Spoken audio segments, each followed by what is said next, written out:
Imagine if the 75 million, if the 75 million people who voted for Kamala, plus the 90 million people who didn't vote at all, but now they're pissed off about how the country is being run.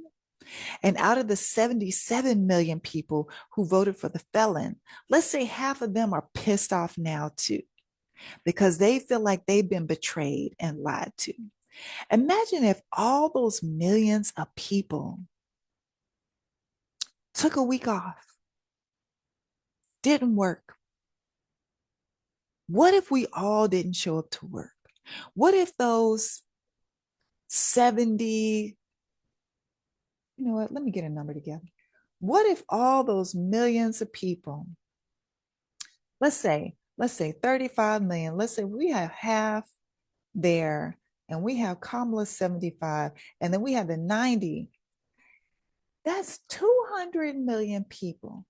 If 200 million people didn't buy gas for a week, what if 200 million people didn't go to a Target, a Walmart, a gas station, a Starbucks, didn't order off of Amazon for just a week? What if 200 million people flooded the streets on a daily basis? We didn't go to work. We're not shopping. We're not getting gas. But guess what? We are in the streets. And we are in the streets for an entire week. And we are pulling up to every establishment, every building that's occupied by the Heritage Foundation. We're pulling up and surrounding the White House, the Pentagon.